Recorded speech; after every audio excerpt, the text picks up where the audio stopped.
재직 세미나 11월 5주를 하겠습니다. 5주를 하는데 오늘은 첫 강의로 제가 이민교회사에 대해서 함께 은혜를 나누고자 해요. 전에 그 신앙생활 하실 때에 재직 세미나 많이 받아보셨죠? 많이 받아보셔서 잘 알고 있습니다. 다 아는 내용이에요. 또다시 좀 리마인드하는 그런 방편으로 생각하시고 편히 들을 수 있기를 바랍니다. 항상 그 연말에 교회가 내년도를 준비하기 위해서 이렇게 재직 세미나를 해요.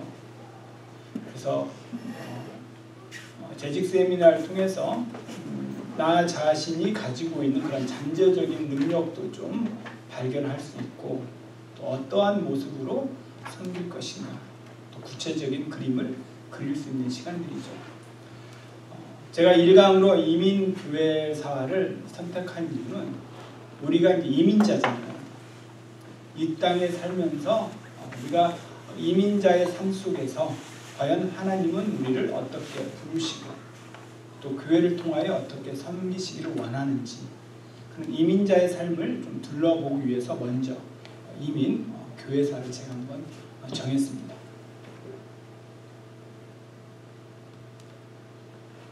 우리 베드로전서 2장 9절에서 12절 그리고 히브리서 우리 베드로전서는 우리 남자 성도님들이 그리고 히브리서는 우리 여자 성도님들이 찾아서 읽어보도록 하겠습니다.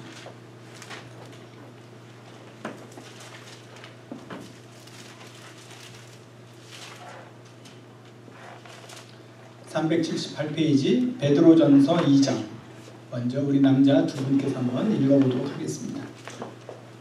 그러나 너희는 택하신 족속이요 왕같은 제사장들이요 거룩한 나라요 그의 소유가 된 백성이니 이는 너희를 어두운 데서 불러내어 그의 기이한 빛에 들어가게 하신 이의 아름다운 덕을 선포하게 하려 하니라. 너희가 전에는 백성이 아니더니 이제는 하나님의 백성이요 전에는 긍휼을 얻으니 배다였더니 이제는 긍휼을 얻은 자니라. 사랑하는 자들아 거류민과 나그네 같은 너희를 권하노니 영혼을 거스려 싸우는 육체의 영역을 제어하라. 너희가 이방인 중에서 행실을 선하게 가져 너희를 악행한다고 비방하는 자들로 하여금 너희 선한 일을 보고 오신 날에 하나님께 영광을 돌리게 하려 하니라. 아멘. 우리 이제 히브리서 찾아서 한번 읽어보도록 하겠습니다.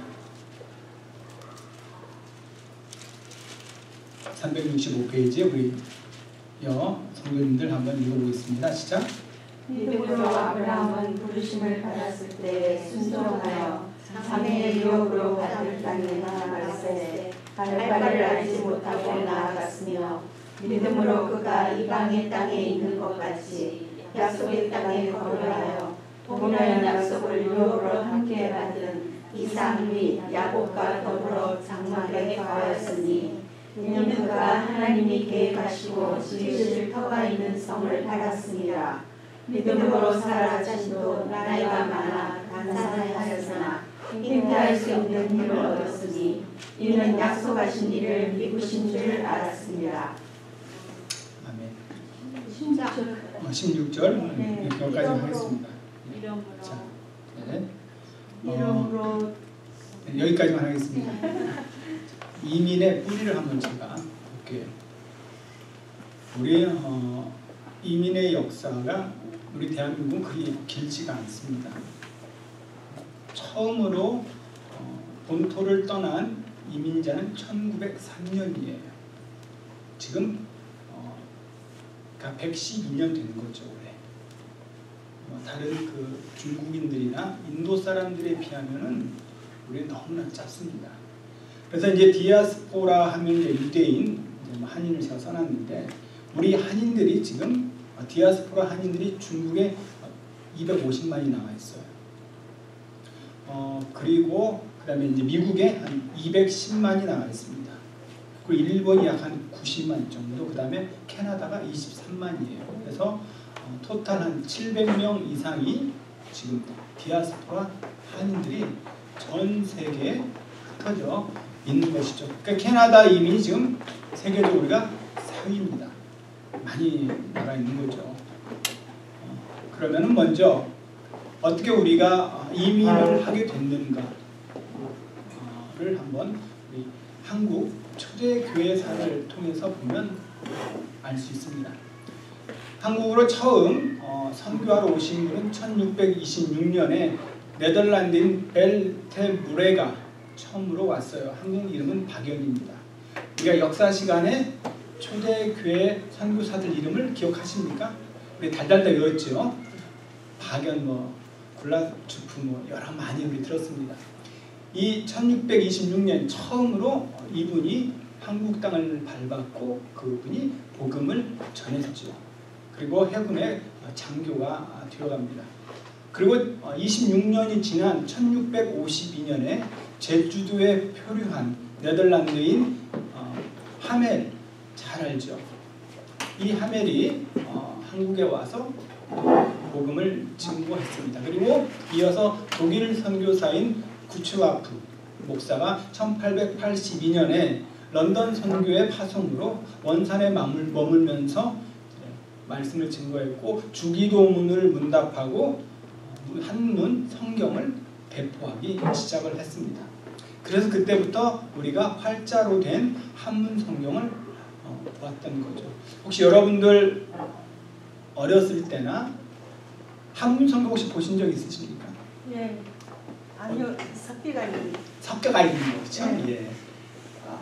한글하고 한문하고 그렇죠. 맞아요. 저도 한문 성경을 보긴 봤습니다. 한문으로만 되어 있는 거. 근데 전혀 알 수가 없고요. 대신 한글과 한문으로 된 성경은 제가 어렸을 때 보았던 기억이 나고요. 또 성경하면 생각나는 거 혹시 여러분들 에피소드 있나요? 박은희 집사님 혹시 성경하면 생각나는 에피소드 어렸을 때부터. 위아래 그렇죠. 맞아요. 위아래로 이렇게 읽었던. 그러니까 그 방법이 그러니까 오른쪽에서 왼쪽으로 나가죠. 지금 오른쪽에서 왼쪽으로 쓰는 나라가 어디 있어요? 중동입니다. 중동. 사우디인들은 지금도 오른쪽에서 왼쪽으로 써나가요. 그러니까 오른손잡이가 굉장히 불편합니다. 그런데 왼손잡이는 편해요. 우리들이 보면은 우리는 이제 왼쪽에서 오른쪽으로 읽어가는데 여전히 사우디아라비인들은 중동 사람들은 오른쪽에서 왼쪽으로 써갑니다. 그래서 우리나라 예전에 성경은요, 자 오른쪽에서 왼쪽으로 나갔죠. 기억나시죠? 그 다음에 위에서 아래로. 그래서 그 빨간색, 요 면이 빨간색이었죠. 기억들 하시죠? 그런 것들이 많이 생각이 납니다. 그리고 찬송가는 뒤에 안 붙어 있었어요. 제가 어렸을 때 그런 그 성경책이 또 그립습니다. 그 다음에 이제 이분이 한문 성경을 배포했고요. 1866년에 영국 선교사 토마스가 대동강변에서 순교를 당하죠. 아마 이분 나이가 20대 후반이었습니다. 굉장히 젊었죠. 이제 그분이 대동강변에 순교를 당하고요. 그 다음에 본격적으로 우리 대한민국에 복음이 들어올 수 있는 계기는 바로 1882년 한미 수요 조약을 체결하고서부터 좀 자유로워졌어요. 그리고 1884년 9월에 이 알렌 의사가 최초 의료 선교사로 우리 조선에 들어옵니다. 재중원 혹시 기억하시죠? 예전에 재중원 드라마 안 보신 것처럼 이야기했습니까? 다들 재중원 제 기억에 하면 우리가 캐나다에 있을 때 재중원 드라마가 나왔던 것 같아요. 아무튼 저도 재중원 기억이 납니다. 이 알렌 선교사가 바로 그 당시에 갑신정변이 일어나면서 민영익 씨가 부르에 사고를 당하지요. 그래서 이 알렌 선교사가 민영익 씨를 치료를 해줍니다. 민영익 씨는 민비의 오빠가 되죠. 그래서 고종 황제가 이 사실을 알았어요. 그래서 알렌 선교사가 우리 조선에도 이런 의료시설이 있었으면 좋겠다. 이 서양 의료 기술을 좀 받아들였으면 좋겠다 해서 고종 황제가 그것을 받아들입니다. 그리고 재중원이라고 하는 것을 이제 오픈을 하게 되는 거죠. 그래서 최초 이 알렌 선교사가 최초 닥터로 재중원에서 활약을 하게 되는 거죠. 그러면서 이제 다른 의사들로 하디로 스크랜튼, 하디, 그다음에 분으로 계속 이어져 가는 거죠. 그다음에 이제 그 언더우드와 아펜젤러, 감리교와 이제 장로교 선교사들이 서서히 들어오게 됩니다. 1885년 부활절 아침에 인천의 아펜젤러 선교사가 도착을 하죠.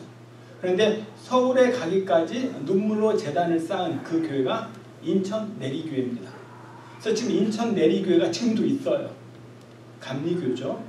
선교사가 세운 최초의 교회가 인천 내리교회입니다. 인천은 이제 제물포항으로 서구의 선교사들이 많이 들어왔어요. 그래서 인천을 가면은 감리교가 많습니다. 왜냐하면 감리교 선교사가 인천을 통해서 많이 들어오셨고요. 장로교는 저 아래 전라도 쪽으로 많이 들어왔어요. 그리고 평양으로 많이 들어왔습니다. 그래서 한국의 그 교파들이 선교사들이 들어올 때 인천으로는 감리교. 그래서 지금도 인천은 감리교가 굉장히 강세죠. 그 다음에 전라도는 그 다음에 저 평양 쪽으로는 장로교 목사들이 많이 들어와서 전라도는 장로교가 그리고 평양 쪽도 장로교가 강세를 이루었던 겁니다. 자, 그렇다면 이제 우리 캐나다 선교사는 얼마나 들어왔을까? 굉장히 많은 분들이 들어오셨는데 184명이 한국에 들어온 캐나다 선교사들이에요. 그래서 그 캐네디언 선교사들이 한국에서 활동했던 시간들을 다 더하면 3073년입니다. 놀라지도 않으셔요. 의외로 많은 캐네디언들이 우리 한국에 오셔서 말씀을 증거하셨어요. 그분들의 수고와 헌신이 있어서 오늘날 우리 한국이 그 빚진 자의 마음으로 전 세계 2만 명의 선교사를 파송하는 두 번째 선교 국가가 된 겁니다.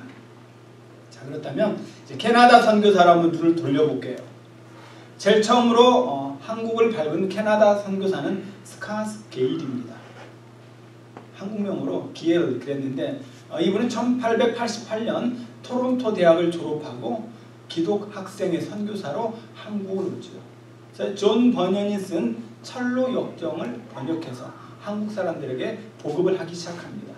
그래서 교육사업과 교육사업, 그래서 사회의 그런 계몽 위에 굉장히 힘을 썼던 그 최초의 선교사가 스카스 게일이에요.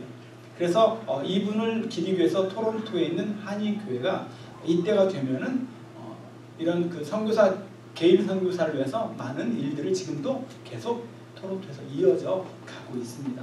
그 다음에 온타리오 주 출신의 그 말캄 페닉이라고 이분이 한국에 가서 그 농업을 전수하신 분이에요. 그래서 농사를 지어가면서 새로운 농법을 알려주는 그런 농사 선교사, 농업 선교사가 되신 거죠.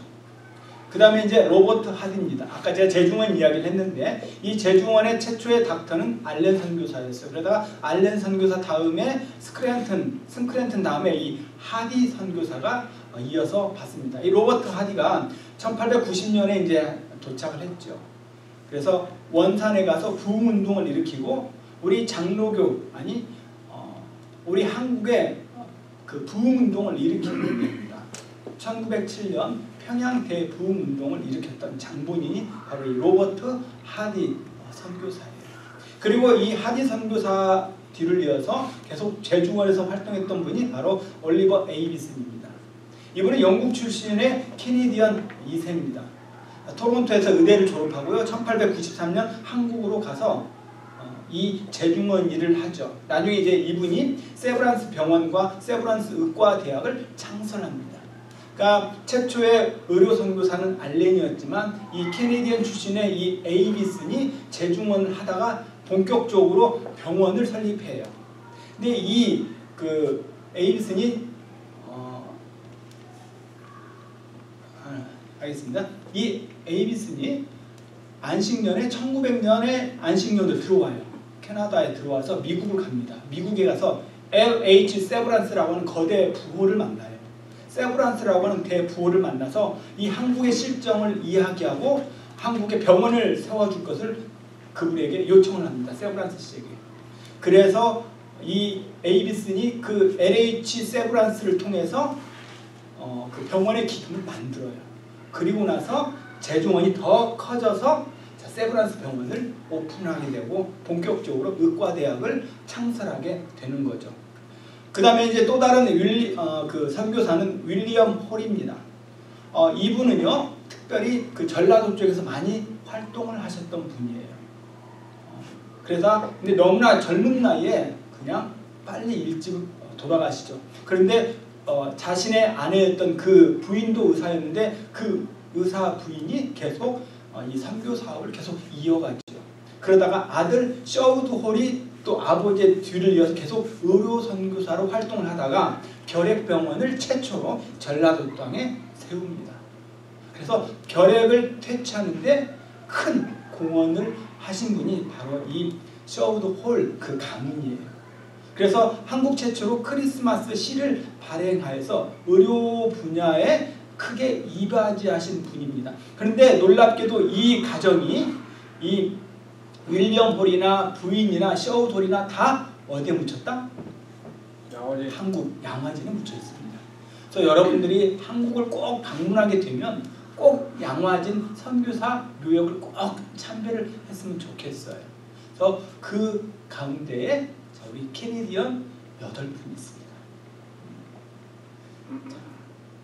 이 캐네디언 8분의 그 게일 씨하고 이 홀 그 가족들이 지금 8명이 묻혀 있고요. 그 다음에 원상과 함과 소래에 각각 1명씩 묻혀 있습니다. 여기에서 소래가 나왔죠. 소래는요. 소래에 대해서 한번 제가 살짝 이야기해 볼게요. 황해도에 있는 이 소래는 우리 조선 사람이 최초로 세운 교회가 소래교입니다. 한국에 최초로 세운 교회인데 서상륜 서경조 형제에 의해서 황해도 땅에 세워진 최초의 교회가 이 소래교회예요. 그런데 이 소래교회를 통해서 이 그 서씨 형제가 거기서 그 중국에서 활동했던 로스 목사를 만납니다. 그래서 로스 목사를 섬기면서 한글 성경을 만들기 시작해요. 이 형제가. 그래서 그때부터 한문 성경에서 한글 성경으로 서서히 변화되기 시작해죠. 그 소래교회. 그래서 이 소래교회를 지금 이제 복원한 그 곳이 있습니다. 제가 공부했던 그 학교의 캠퍼스 안에 소래교회가 있어요. 그래서 옛날 그 초가집을 그대로 복원했는데 이 소래교회 그 당시에 그 소래 마을에 58가구였습니다. 58가구에 크리스찬이 몇 명이었다? 50가구였어요. 그러니까 50가구가 크리스찬이었습니다. 한 80명이 그때 처음 이 소래교회를 섬겼다라고 하는 기록이 있습니다. 그래서 제가 이제 신대원 시대를 공부할 때 공부 다 끝나고 저녁에 이렇게 소래교회 가서 기도했던 그런 일들이 생각이 납니다. 가면은 이제 우리 전도사 했던 그 분들이 그 소래교회 가서 방이 많이 있어요. 기도방이. 그래서 거기서 밤새도록 이렇게 기도하고 함께 나누고 또 하나님의 은혜를 좀 누렸던 그런 시간들이 있었는데 이제 그러한 것들이 우리 한번 꼭 우리가 뭐 이스라엘만 가서 성지 순례할 거 아니라 우리 대한민국에 하면 성지 순례할 곳이 굉장히 많습니다. 이런 양화진이라든가 이런 소래교회라든가 이런 들 돌아오면서 우리의 선친들이 어떻게 믿음을 남겨놓았는지 볼 수 있는 것들이죠. 최초 우리 이민교회사를 보겠습니다. 그렇다면 이 북미주 한인 디아스포라, 우리는 이제 미국과 캐나다죠. 이민 1세대 1기는 1903년 1월 13일 날 제물포항을 떠나서 하와이 호놀룰루에 도착을 합니다. 그때 하와이 사탕수수 밭에서 일을 했거든요. 하루 16시간이 됐습니다. 그리고 16시간 일하면서 일당은 69센트를 받았어요. 얼마나 힘들었는지 그 고역은요 이루 말할 수 없습니다. 그때 102명이 처음 이제 이 하와이로 건너오거든요. 그 중에서 믿는 크리스찬들이 59명 있었습니다. 근데 이 59명이 누구다? 아까 선교사가 세운 아펜젤러 선교사가 세운 인천에 세운 내리교회. 이 내리교회의 59명이 이번에 처음으로 이 하와이를 들어가게 돼 있는 거예요. 그 교회 출신들이. 그래서 이 하와이에서 처음 그 땅에서 새로운 삶을 살아가는데 굉장히 말할 수 없는 그런 일들이 많이 있었죠. 그리고 나서 하와이 한인 감리교회를 그들이 세웁니다. 그리고 이듬해인 1904년에 그 하와이에 있던 그 102명 가운데 일부들이 샌프란시스코 미국 본토로 다시 이주를 해요. 그래서 이 미국 본토로 서서히 들어가기 시작하고요. 그 다음에 LA에 나성 한인 감리교회를 세우게 됩니다. 그리고 1906년 5월에 마포 3열 선교사 마펫 선교사가 18명과 함께 미주의 최초로 한인 장로교회를 설립을 하죠. 이 마포 3년, 이 마펫 선교사가 바로 1901년 평양에 평양신학교를 개교하신 분입니다. 그래서 우리 장로교회 뿌리는 평양신학교예요. 1901년 초대 교장이었던 이 마펫 선교사가 신학교를 개원을 하죠. 그래서 우리의 역사가 공부했던 우리 장로교가 역사가 굉장히 오래됐습니다. 100년 이상이 됐어요. 이 마펫 선교사의 그 이제 초상화가 학교에 다 걸려 있습니다. 그래서 그분들의 수고로 인해서 이제 서서히 우리 이민자들이 이 미주 땅의 삶을 넓혀가는데요. 자, 이 북미 땅에서 그래도 이민자들을 인정해주고 높이 세워주었던 교단은 바로 캐나다 연합교단입니다. 과거에 1900년도 초에는요, 우리를 인정하지 않았어요. 미국 사람들, 캐네디언들조차도.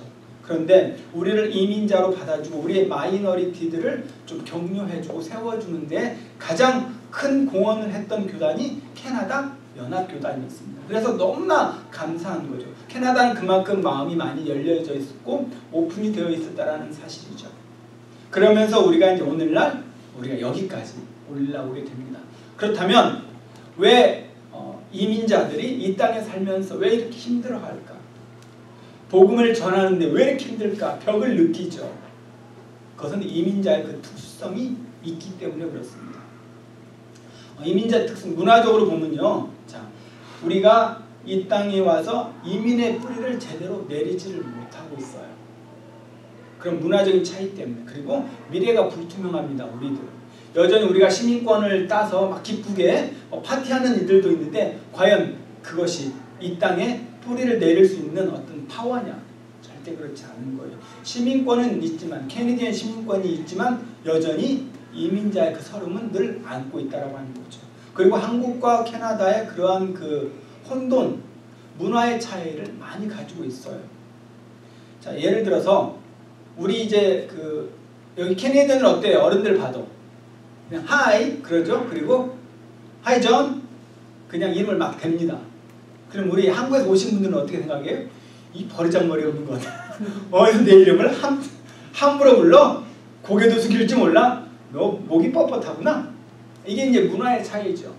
그러니까 어린아이들이 인사하지 않는 거에 대해서 굉장히 불쾌감을 갖습니다. 우리 1세들은. 그런데 여기서 태어난 우리 2세들은 그런 걸 전혀 모르죠. 똑같이 이름을 부르니까. 그리고 그런 부분에 있어서 문화적인 그런 차이로 인해서 이민자가 좀 어려운 삶을 살고 있는 거죠. 그러다 보니까 자녀에 대한 아주 기대치가 굉장히 큽니다. 나는 이 땅에서 어렵고 힘들게 사니까 너희들만큼은 좀 풍요롭게 살아. 그래서 너희 기죽지 않게끔 내가 모든 것을 서포트하겠다 그러죠. 그런 자녀에 대한 기대치가 더 한국보다 더 남다릅니다. 캐나다가 오히려 우리 이민자들이. 또 하나는 이민자의 그 특수성 중에 하나가 바로 그 세대에 따라서 어떤 욕구 충족이 다들 달라요.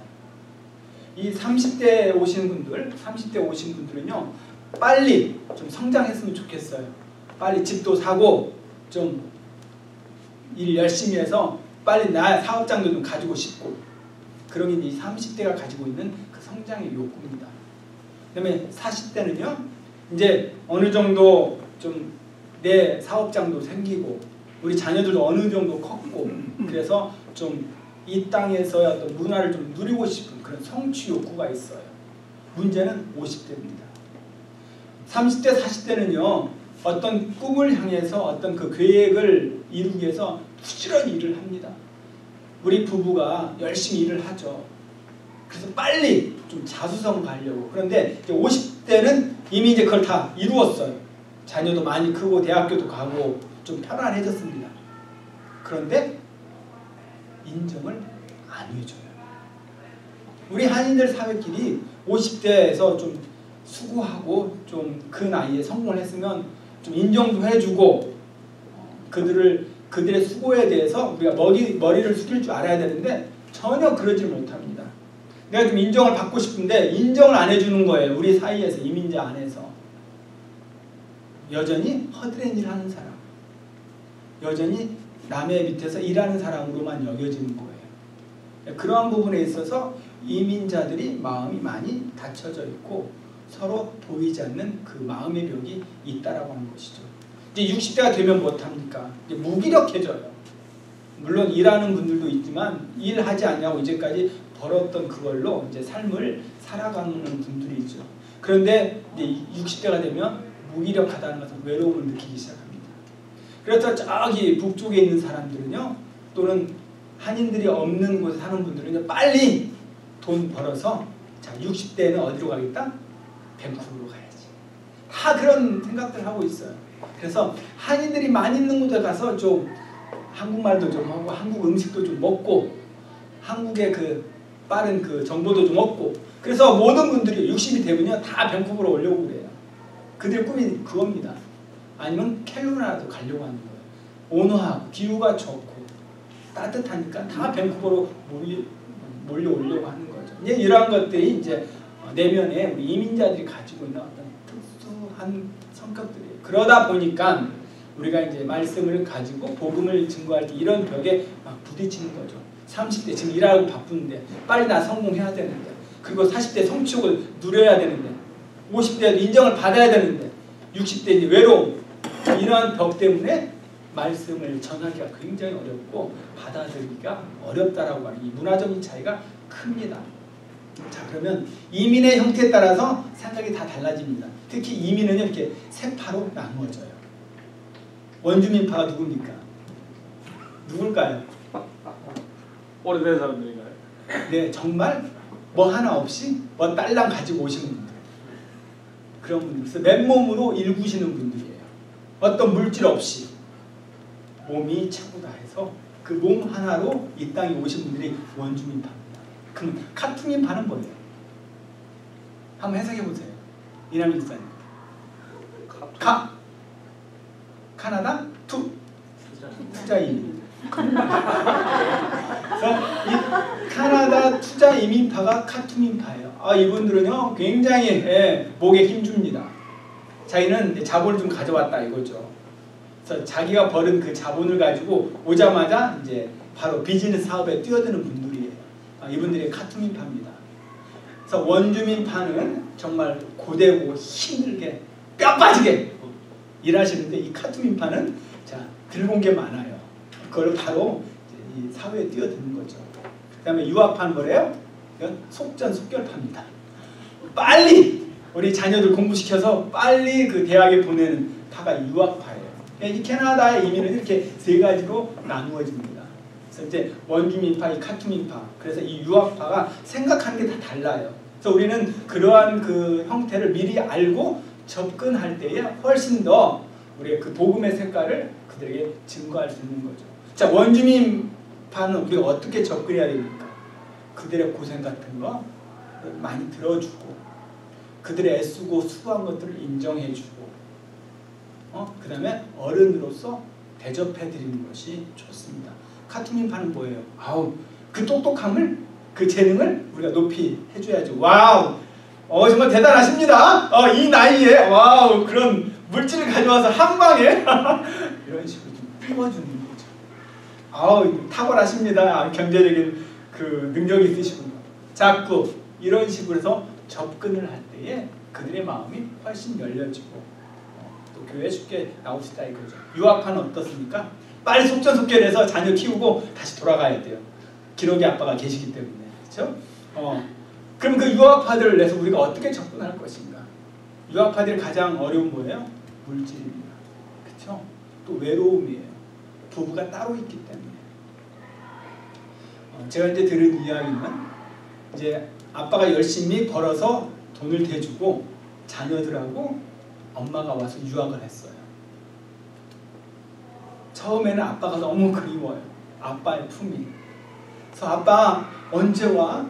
아빠 내일 오지. 아빠 이거 휴가 때 좀 내지. 얼른 와. 그래서 아빠가 오면 너무나 좋아합니다. 그래서 아빠하고 이런저런 계획을 막 세워가지고 여기도 놀러가고 저기도 놀러가고 그러죠. 9박 10일의 일정으로 아빠가 옵니다. 너무나 좋아요. 그래서 하루가 다르게 막 카톡으로 막 연결하죠. 그렇죠? 자, 메신저 하고 세월이 하루 이틀, 한 달 지나고 2달 지나고 나중에 어떻게 돼요? 1년, 2년 지나면 아빠 오는 게 부담이 돼요. 왜냐하면 자녀들하고 엄마의 그 생활 리듬이 깨지는 거예요. 방과 후에 피아노도 가야지, 골프 치러도 가야지, 그렇죠? 바이올린도 배워야지. 과외 활동이 되게 많은데 아빠가 오면 아빠한테 다 맞춰야 되잖아. 그렇죠? 한 달 아빠가 오면은 자신들의 스케줄 다 아빠한테 맞춰야 돼. 그 완전히 깨져버리는 거예요, 리듬이. 그러니까 나중에는 아내가 쓰죠. 이번 여름방학에는 굉장히 우리 자녀에게 중요한 시기야. 대학 가려고 이것저것 할 게 많아. 다음에 오면 안 될까? 내년에 오면 안 될까? 이런 식으로 문자가 날라오죠. 기록이 아빠 어떻게 돼요? 마음이 너무나 서글픕니다. 열심히 퍼주었더니 날라온 문자가 다음에 오래. 지금 당장 오라고 해도 마음이 무거운데 다음에 오라니. 그렇게 변해요.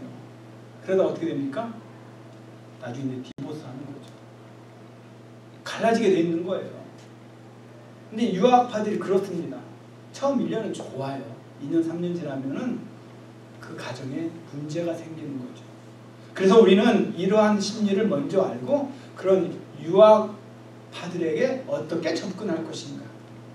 우리가 먼저 온 선배로서 그 가정을 잘 세워가기 위해서 우리가 아름다운 권면과 또 실질적인 도움을 드려야 하지 않을까 생각이 되어집니다. 그 다음에 이민자의 특성, 이제 신앙적인 부분에서 들어볼게요. 자, 한국에서의 신앙생활과 색깔이 좀 다릅니다. 우리는 당세대 1세예요. 그렇죠? 근데 여기 와서는 어떻게 돼? 1세들하고 같이 예배 드리기도 하고 1.5세하고 예배 드릴 때도 있고 2세하고 예배 드릴 때도 있습니다. 또는 3세대하고. 그러니까 내가 한국에서 섬겼던 그 신앙의 색깔과 여기 와서 같이 다양한 세대들하고 신앙생활을 하니까 굉장한 어떤 차이를 느끼게 되어 있는 거죠. 그러다 보니까 어떤 일이 벌어집니까? 섬김이 부족해지죠. 그 다음에 헌신이 없어서 교회를 옮깁니다. 문제 하나 드릴게요. 우리 이민자들이 와서 이 땅에 살면서 몇 번 교회를 옮길까? 캐나다 와서요. 안 옮긴다. 물론 있겠죠. 평균 몇 번 옮길 것 같아요? 데이터에 의하면 평균 5번 옮긴답니다. 주님 오시는 그날까지 가는데 평균 우리 캐나다 이민 오시는 한국 분들은 5번 옮긴대요, 교회를. 그러니까 이 교회에 내가 뼈를 묻힐 그런 마음이 전혀 없는 거예요. 제가 이제 북쪽에서 섬기면서 우리 성도들하고 지내면서 뭘 느꼈냐면 아까도 말씀을 드렸듯이 빨리 자녀들 대학교 보내서 큰 도시 가고 싶어요. 돈을 빨리 모아서 이제 큰 도시 가서 좀 여유 있게 살고 싶은 거죠. 그러다 보니까 교회는 또 옮기게 돼 있어요. 자녀들 따라서 옮깁니다. 토론토로 가면 토론토로 가고, 그렇죠? 캘거리로 가면 캘거리로 가고, 밴쿠버로 오면 밴쿠버로 옮기고. 이 자녀에 따라 옮기는 거예요. 절대 이 교회에 마음을 두지 않습니다. 어차피 나는 5년 뒤에 옮길 건데. 5년 잘 알죠, 장로님? 왜 5년이에요? 그날이죠, 그렇죠? 5년마다 갱신하잖아요. 비즈니스를. 예, 갱신하다 보니까 이 5년 사이클대로 움직이는 거예요. 그래서 그 5년만 하고 점프해서 비즈니스 점프해서 큰 도시로 자꾸 이동을 하는 거죠. 그러다 보니까 교회 애착이 많이 없습니다. 때로는 마음을 두고 싶지 않는 거죠. 행여나 나중에 그 정 때문에 못 갈까봐 그런 생각도 할 수도 있겠지만, 그러다 보니까 저런 외진 곳에서 한 곳에서 뿌리내리기가 굉장히 어렵습니다. 그러다 보면서 한국보다도 이민자들이 교회 상처를 많이 받고 이 교회 저 교회로 옮겨요. 5번 옮긴다니까요. 여러분 옮기지 마세요. 아멘 안 하시네. 아멘. 아멘. 예. 자, 자녀가 토론토로 가도 옮기지 마세요. 아멘. 자, 했습니다. 예. 이제 물론 우리가 믿음 생활하면서 왜 상처를 안 받겠어요. 근데 믿음이 정말 최고다 그러면요, 상처까지도 믿음이 덮습니다. 그런데 그 믿음이 약하다 보니까 상처 앞에 믿음이 끌려다니는 거죠. 우리는 교회 안에 수많은 일들을 하면서 부딪히는 문제가 많습니다. 왜?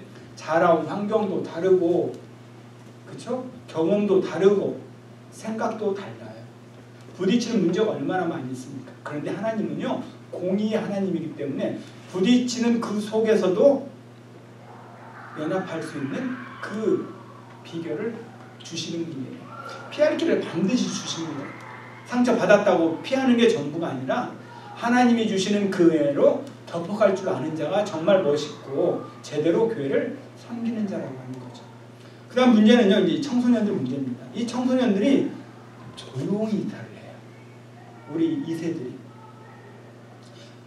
한인교회를 가서 보면요, 부모는 교회를 출석하는데 자녀들은 안 보이는 경우가 많아요. 왜 그럴까요? 말이 안 되죠. 이 언어가 안 되니까, 한국말 구사가 굉장히 어려우니까 한인교회 가도 한인들, 유학생들이나 이들하고 어울리는 게 굉장히 껄끄러워요. 이 대화가 안 되니까. 언어가 얼마나 중요합니까? 그러다 보니까 조용하게 이탈을 하죠. 엄마, 아빠, 나는 캐네디언 교회 가면 안 돼? 그럼 엄마, 아빠는 어떻게 돼요? 이해가 되죠. 한인께서 멀쩡히 앉아서 보는 것보다 캐네디언 교회 가서 언어가 되니까 그들과 함께 하면은 믿음이라고 하는 것에 눈을 뜨지 않을까, 그런 마음으로 내어놓습니다. 물론 그렇게 해서 좋게 성장하는 우리 자녀들도 있는데요, 퍼센티지로는 그렇게 높지가 않아요. 저는 그렇습니다. 제가 좀 보수적이라서 그런지 몰라도 저는 가정에서 우리 부모 세대와 우리 자녀가 함께 말씀을 읽고 함께 찬양하고 함께 기도하면 좋겠어요. 한국말. 우리가 이게 안 되니까 그러면 자녀들에게 알려줘야지. 왜? 너가 한국말이 필요해? 야, 아빠는 이 성경책을 한국말로 같이 읽고 싶어. 이 음표를 같이 한국말로 찬양하고 싶어. 너가 한번 우리 가정을 위해서 한국말로 기도해보려. 교회에서 가정까지 한 언어로 일치가 되어지고 그 물결이 흘러내리는 거죠. 우리 자녀들과 함께 예배드리면서 오늘 목사님의 설교에서 너는 어떠한 은혜를 받았니? 오늘 목사님이 꼭 집어줘서 하시고자 했던 말씀의 포커스는 뭐니? 이게 한국말이 될 때 가능한 거예요. 그래서 부모와 자녀가 같은 그 하나님의 은혜를 나눌 수가 있게 되는 거죠. 그래서 가급적이면은 이러한 자녀와 부모가 함께 주의 은혜를 나눌 수 있는 것이 바로 이 언어라고 하는 거죠. 이 언어가 안 되니까 자꾸 이탈하는 거예요. 서서히 떨어져 갑니다. 부모와 함께 예배드리고 함께 말씀을 읽고 은혜를 나눈 것과 부모는 부모대로 자녀는 자녀대로, 이건요 완전 이분법적인 일들이에요. 전혀 알아서 신앙생활 하겠지, 알아서 은혜를 받겠지, 알아서 성장하겠지, 절대 그렇지 않습니다. 우리 자녀들은요 주님 오시는 그날까지 계속 함께 붙잡고 말씀 읽고 함께 통성으로 기도하고 찬양을 끝까지 할 수 있는 그런 부분이 있어야 돼요. 그런데 이민자가 너무나 두 부부가 일만 하다 보니까 우리 자녀 케어를 못해요. 아침부터 9시까지 일을 합니다. 그러면 방과 후에 우리 자녀가 왔는데 맞아주는 사람이 없어요. 엄마 아빠가 안 계셔. 그럼 자기들끼리 놀죠. 뭐하고 놀아요? 한국말 대신 영어로 하죠. 저도 이 앞에서 이렇게 말하는 게 부끄럽습니다. 우리 애들도 요즘은 한국말 안 하려고 해요. 막 답답해라 해요. 이렇게 장난 가지고 놀면은 뭐 칼을 쓰고 막 칭칭 남자들이 놀죠? 그럼 생각하는 게 보여. 이걸 한국말로 어떻게 표현해야 되지? 아, 칼을 들어! 칼을 써! 돌을 들어서 돌을 던져! 이 말을 한참 생각하고 나서 이제 이렇게 할 때도 있습니다. 호나 칼을 드는 거야. 그 칼을 쓰는 거야. 돌 팔매질 어떻게 알겠습니까? 돌을 주워서 돌을 던져! 하나씩 알려주는 거죠. 자꾸 한국말을 구사하도록 제가 이야기하는 것은 하나예요. 교회와 가정이 자연스럽게 언어라고 하는 매개체를 통해서 이어지고자 하는 그런 게 있습니다. 그래서 여러분들 잘 우리 자녀를 가르치고 있어서 너무나 감사하고요. 제가 이제 진아하고 한 번씩 카톡을 하잖아요. 석이냐고. 석이냐 뭐 100%니까 말할 것도 없지만 우리 진아는 기가 막히게 타이핑 칩니다. 철자도 틀린 적이 없어. 내가 틀리지. 네, 너무나 때로는 이쁜 이모티콘도 보내주고 그래요. 키키 히히. 자, 그런 게 얼마나 제가 감사한지. 이게 되잖아. 소통이요. 얼마나 좋아요. 키키해도 바로 알아듣잖아. 이것을 영어로 언제 길게 씁니까? 키키하면 다 알지. 이런 것들이 너무나 이제 감사한 거죠. 자, 그래서 우리 이민자들의 자녀가 조용하게 이탈하는 것을 막을 수 있는 그런 방법 중에 하나고요. 자, 그러면 우리 이민교회가 이 땅에서 해야 할 일이 무엇이냐? 이민 사회를 좀 들여다보았습니다. 아까도 말씀을 드렸듯이 처음 이민은요, 교회에서 출발을 했어요. 내리 교회 59명이 처음 하와이 땅을 밟았습니다. 그래서 이민 사회 출발점은 교회이기 때문에 많은 우리 한인들이요, 이 캐나다에 적응하기 위해서는 교회를 매개체로 삼아야 돼요. 왜 미국과 캐나다 똑같이 이민자들에게 복음을 증거하는 게 왜 어려울 거야? 미국은 처음 이민을 오면요, 무조건 교회에 노크를 합니다. 대부분이 70% 이상은요 다 교회 가서 노크를 해서 교회로부터 많은 정보를 얻습니다. 미국은 그래요. 그런데 캐나다는 그렇지 않아요. 캐나다에서 이민 오면요 교회에 노크하는 숫자가 25%밖에 안 됩니다. 많이 잘난 거죠, 그렇죠? 쉽게 말해서. 그러니까 내가 의지하지 않아도 한인사회에 기대지 않아도 혼자 잘 살아갈 수 있다 이겁니다. 그러니까 이민공사들이 이렇게 이야기하죠. 이민 가면은 절대 교회 가지 말라 이야기하고 한국 사람 접촉하지 말라고 그러고. 양창호 씨도 그런 말 들었어요? 왜 그런 말 했을까? 행여나? 자, 가지고 있는 자본 다 잃어버릴까 봐 그렇게 했겠죠. 그런데 교회로 와야 합니다. 교회로 와서 이민사회 그 시스템 그런 것들 우리가 자꾸 알려주는 거죠. 멋모르고 와서 여기 와서 문화 그 충돌을 일으키죠. 제가 저 북쪽에 있을 때 유학생들이 제법 와요. 쇼텀으로 옵니다. 3개월씩 4개월씩. 그러면 제가 한 번은 그 디렉터한테 그랬어요. 다 모아놓고 내가 오리엔테이션 하겠습니다. 그래서 너무나 좋죠. 오리엔테이션 하면. 왜냐하면 이 캐나다 문화를 모르니까. 그래서 제가 우리 그 유학생들 다 모아놓고 1시간 동안 오리엔테이션을 해요. 한국말로. 자, 무슨 이야기를 해요? 캐나다 문화에 대해서 이야기합니다. 물론 그들이 많이 인터넷 등에서 정보를 알고 왔지만 막상 실상과는 또 다른 부분이 많이 있어요. 대표적인 건 뭡니까? 우리 한국 사람들은 샤워할 때 어떻게 샤워해요? 계속 틀어놓고 하죠. 끝날 때까지 계속 물이 나옵니다. 캐네디언은 그렇게 안 해요. 자, 면도할 때 머리 감을 때 다 끄고 합니다. 근데 우리는 처음부터 끝까지 30분 내내 물 쏟아지면서 샤워를 하는 거죠. 특히 여학생들이. 근데 그런 것들 제가 집어줘요. 그리고 이 캐네디언 사회는 정직한 사회다.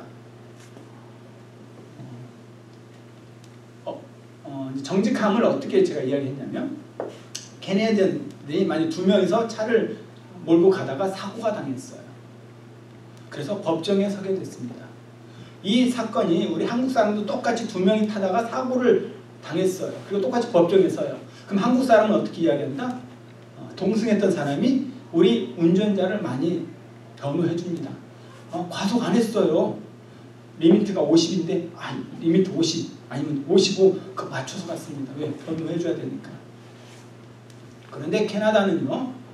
동승했던 사람이 80으로 달렸다 그러면 정확하게 법정에서 이 친구 80으로 운전했습니다.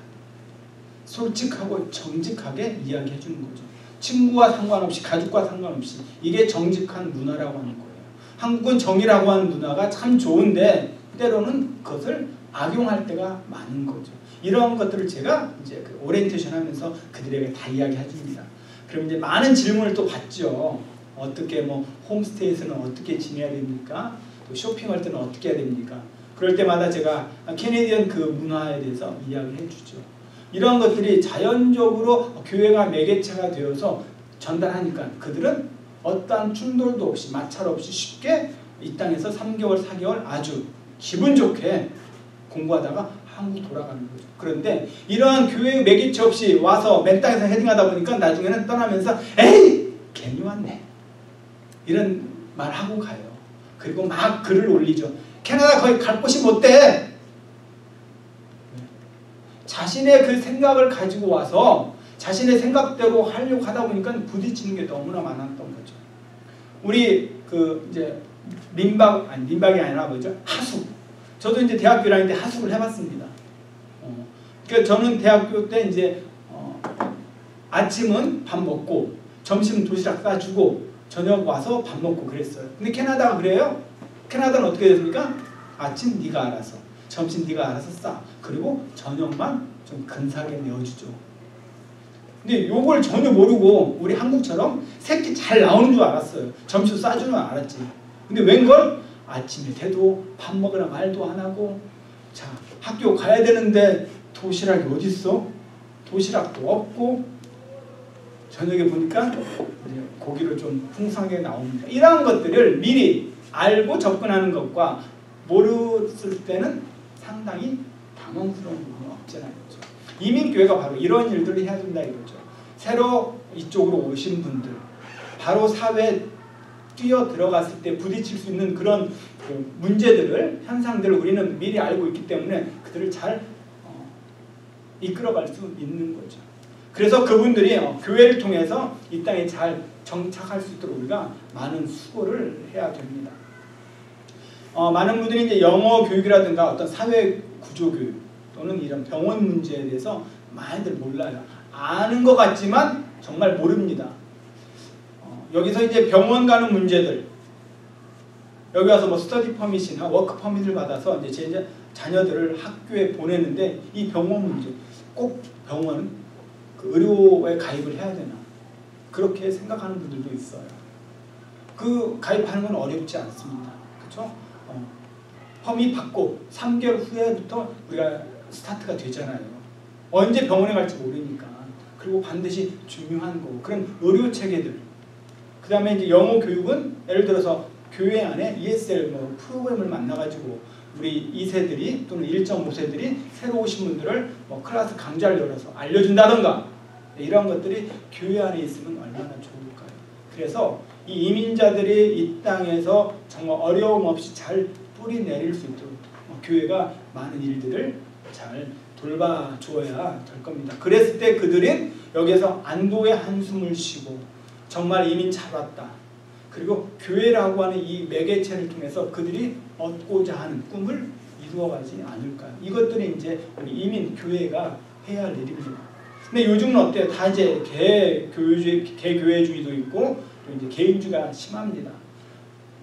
알아서 왔겠지. 알아서 이 땅에서 잘 살겠지. 알아서 잘 버티겠지. 우리가 그런 식으로 해서 새로 오신 분들에 대해서 무관심으로 들여다볼 수 있어요. 저분 지나가면 한국 사람인데 한국말이 들리는데 다가가서 내 소개 좀 해볼까? 그런 마음 꿀떡 같은데 그냥 지나칠 때가 많아요. 예전에는 안 그랬는데 왠지 최근에 들어서 더더욱 심합니다.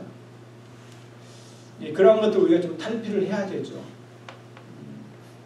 그래서 이제 제가 내년에는 뭐 새롭게 제가 이제 뭐 전도하는 방법도 좀 강구책을 제가 마련할까 합니다. 여러분들 좀 힘들겠지만 그래서 우리 이 땅에 사시는 우리 이민자들에게 좀 마음의 안위를 얻고 좀 위로를 얻을 수 있는 그런 방법으로 좀 접근했으면 좋겠고 행여나 또 우리 이민자들 삶 속에 어떤 그 어려움을 당했다거나 또는 뭐 비자 문제로 힘들어하거나 그런 분들이 있으면 적극적으로 우리 교회가 좀 나서서 그분들을 최대한 도와줘야 되지 않을까. 그럴 때 이 교회를 통해서 복음이 들어가고 그 복음을 영접함으로 예수 그리스도를 만나게 되리라 생각합니다. 자, 그러면 이제 신학적인 부분에서 어떻게 우리가 접근해야 할 것인가? 이것을 이제 이민 신학에 대해서 이제 신학적으로, 사회적으로, 교회적으로 한번 보도록 하겠습니다. 신학적으로는 우리는 다 아브라함이 본토 아비 친척집을 떠나듯이 최초의 이민자는 누구다? 아브라함이에요. 그렇죠? 아브라함이 최초의 이민자입니다. 우리의 뿌리가 되는 거죠. 그러니까 우리는 이민을 해서 어떤 필그림, 어떤 순례자 그런 그 입장을 가지고 있어야 하는 거죠. 하나님이 이 땅에 보내주신 것은 하나님께서 목적을 이루시게 하시고 하나님의 뜻을 펼치기 위해서 우리를 이 땅으로 보내주셨다. 여기서 장막을 열고 우리 자녀들을 가르치고 하나님의 자녀답게 키우도록 하나님이 이 모든 설계를 하셨다라고 하는 이 필그림의 그러한 그 생각들을 가지고 있는 것이 매우 중요합니다. 그 다음에 이제 사회적인 입장에서 어떻게 우리가 둘러봐야 돼요? 우리는 이중성이죠. 듀얼리티. 그러니까 우리는 한국인이면서도 이민자라는 거죠. 외모는 한국 사람인데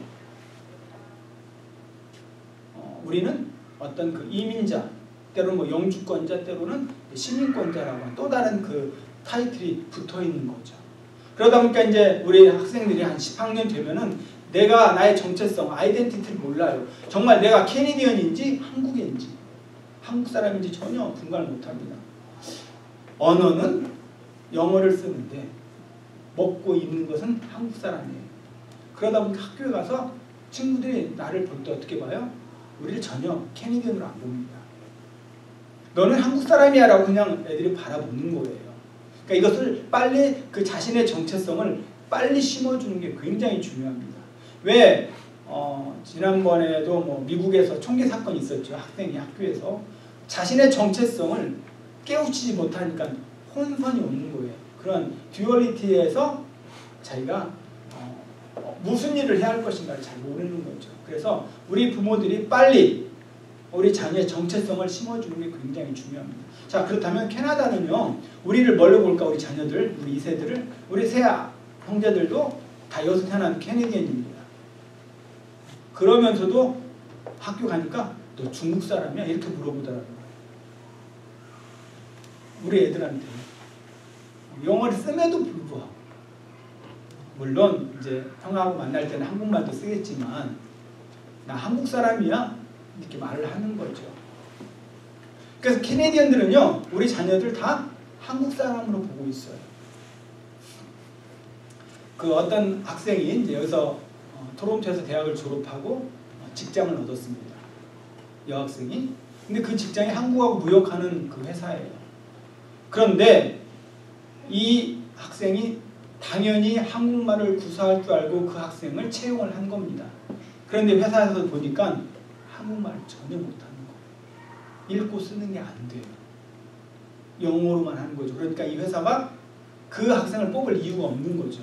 나는 한국과의 그런 무역을 위해서 이 여학생을 채용을 했는데 전혀 그게 안 되니까 바로 해고를 해버렸습니다. 그래서 거기서 이 한국 여학생이 충격을 입은 거예요. 나는 한국 사람입니까? 나는 캐네디언입니까? 그래서 곧바로 한국에 와서 한국어 학당 3개월을 공부를 하고 다시 캐나다로 들어와서 새로운 잡을 찾았다라고 하는 이야기가 있습니다. 그러니까 우리가 한국인이면 한국인답게 확실한 그런 마인드를 갖는 것이 아주 중요한 거죠. 한국에서 우리를 뭐라고 불러요? 교포라고 부르죠. 그렇죠? 캐나다에서는 이민자라고 부릅니다. 우리는요 닉네임이 너무나 많아요. 동포, 자 이민자, 영주권자, 이런 그 사회적인 그러한 불투명한 그러한 신분 때문에 부딪히는 그런 어려움이 많이 있다라고 하는 거죠. 그 다음에 우리 한국 사람은요 이 땅에 살면서 절대 주변인이에요. 마지노리티. 절대 메인 소사이티에 들어갈 수가 없습니다. 제가 아시는 분이 한국 분인데 캐나다 교회에서 장로님이세요. 장로님이 되셨어요. 근데 그분하고 제가 이야기하면서 장로님 어떻게 캐네디언 교회 섬기면서 얼마나 좋아요? 그때 솔직히 재미있진 않아. 왜요? 그분은 장로니까 이런 보드 멤버 같은데 다 참여를 합니다. 근데 메인은 아니야. 자기가 메인은 아니라는 거죠. 그걸 느낀대요. 메인이 아니라는 걸. 마이너리티 대표를 세운 거예요. 이 마이너리티 이분을 통해서 좀 마이너리티의 어떤 선교적인 그런 전도적인 색깔을 갖추기 위해서 그분들을 세우는 거죠. 물론 믿음이 좋아서 세웁니다. 그런데 여전히 자기는 메인이 아니라는 거예요. 그걸 느껴진다라고 말씀을 하셨어요. 그래서 한인교회 가시죠. 고민이 됩니다. 자, 무슨 일이 있어서인지 몰라도 한인교회로도 가지 못하는 그 아픔. 그러면서 캐네디언 교회에 가면서도 메인이 되지 못하는 그 아픔. 그것은 겪어본 사람만이 알 수 있다라고 하는 거죠. 저는 그분이 언젠가는 한국교회 온다고 그랬어요. 저는 그날이 빨리 왔으면 좋겠어요. 그래서 교회에서 믿음 생활하는데 좀 자유함을 가졌으면 좋겠습니다. 아니 물론 우리가 영어로 찬양을 하죠. 영어로 찬양하는 거하고 똑같은 곡을 오늘 곡을 영어로 찬양하는 것과 한국말로 찬양하는 것과 같나요? 느껴지는 방언 집사님 같을까요? 어메이징 그레이스를 하는데 자 영어로 어메이징 그레이스를 하는 것하고 나 같은 죄인 이 한국말을 찬양하는 거하고 받아들이는 게 같나요? 아무리 영어를 내가 퍼펙트하게 구사해도 1.5세처럼 그렇게 잘 구사한다는들 그 한국말로 찬양하는 그 영감을 얻지는 못합니다. 그게 바로 나는 메인이 될 수 없다라고 하는 그 하나의 단편적인 증거가 되는 거죠. 소수민족, 우리는 이제 소수민족이죠. 마이너리티입니다. 그러면 동화형이 있고 격리형이 있고 복합형이 있어요. 동화형은 뭐예요? 이 한국 사회에 쉽게 들어가죠. 그런데 한국을 무시합니다. 어떤 분이에요? 한국 사람에도 불구하고 영어로 말하는 분들이 있어요. 제가 보면 한국 사람이 알아. 그래도 영어로 처음부터 끝까지 꾸준하게 하시는 분들이 있습니다. 그리고 한국 사람의 그 소사이어티, 커뮤니티에 들어오려고 하질 않아요. 제가 여기 있을 때 예전에 그 두 부부가 있었습니다. 여자분 한국분이고 남자가 캐네디언이었어요.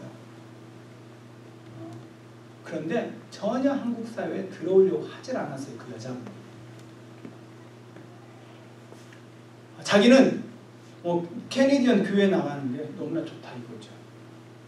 물론 어느 교회를 나가도 하나님의 은혜를 받습니다. 그래도 한국 사람을 무시하면 안 되죠. 그러면서 집에서 한국 드라마는 봐요. 그러면서 한국 뉴스는 보고 즐깁니다. 호박씨 까는 거예요. 쉽게 말해서. 한국인들하고 접촉하지 아니하고 한국말은 쓰지도 않으면서 집에서 열심히 한국 드라마 보면서 낄낄대고 있는 그런 분들이 되게 많습니다. 그 다음에 격리형은 뭐예요? 자, 끼지 못하는 거예요. 혼자 움츠려 있습니다. 캐나다 사회도 못 들어가고 한국 사회도 못 들어가고 혼자 있는 분들 되게 많아요. 은근히 많습니다. 왜 그럴까?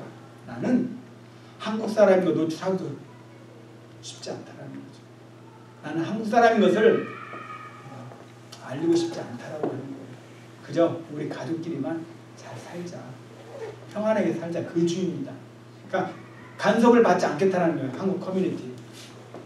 제가 이제 북쪽에서 한인 주소록을 만들었습니다. 가장 먼저 한 게 그거예요. 제가 뭐 몇 명 안 되니까 금방 파악합니다. 주소록 또 만들는데 우리 한국 분들, 우리 성도들은 다 올리죠. 그런데 교회 나오지 않는 분들, 제가 올렸다고 또 뭔 소리 들을까? 또 전화를 해요.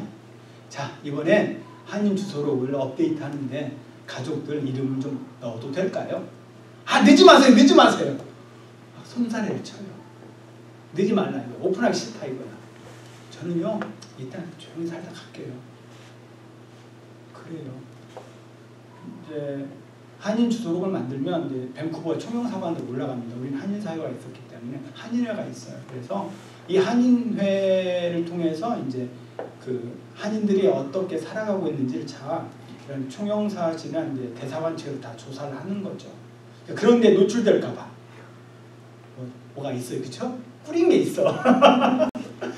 그런 분들이 있어요. 절대 아니 그거 잉크 올리는 게 뭐가 어렵다고. 그러니까 자기는 누구한테 전화 받고 싶지도 않고 어떤 그런 한인들 모임에 가고 싶지도 않고 자기 그냥 가족들과 살겠다라고 하는 거죠. 너무나 불쌍하고 치근한 마음이 생깁니다. 그다음에 복합형은 우리 성도가 되어야 돼요. 우리 성도는 여기 동화도 잘 해야 되고 흡수 잘 해야 됩니다. 스펀지가 좋아야 돼요. 막 흡수해야 되고 짤 때는 꽉 짜고, 그렇죠? 이 복합형의 그 이민자의 상태, 그런 모습이 너무나 좋은 거죠. 그래야 이 땅에 암울하고 힘든 사람들에게 희망을 주고 용기를 심어줄 수 있는 거예요. 우리 교회 믿는 성도들이 먼저 주눅이 들고 얼굴이 어둡고 그런데 어떻게 이 한인 사회에 그들을 인도할 수 있겠습니까? 그렇죠? 우리가 먼저 얼굴이 밝아야죠. 우리가 먼저 기쁨에 충만해야 합니다. 그래서 이 땅에 살아가는 그 당당한 모습을 저들에게 보여줘야 돼요. 우리는 말씀의 능력이 있잖아요. 그 말씀 때문에 힘이 있잖아요. 그 말씀에 있으니까 이 땅에서도 하나님의 은혜를 누리며 살 수 있지 않습니까? 그러한 모습으로 저들을 만나야 된다고 하는 거죠. 자, 이제 교회적인 입장에서 한번 제가 보겠습니다. 교회는요, 우리 한인 사회에 어떤 캐리그마, 즉 복음에 대한 선포, 선언이 있어야 돼요. 교회는요, 이 캐리그마와 디아케, 그 다음에 코이노니아, 디아코니아, 이 네 가지가 다 있어야 합니다. 이민 교회 안에 반드시 있어야 할 이 네 가지.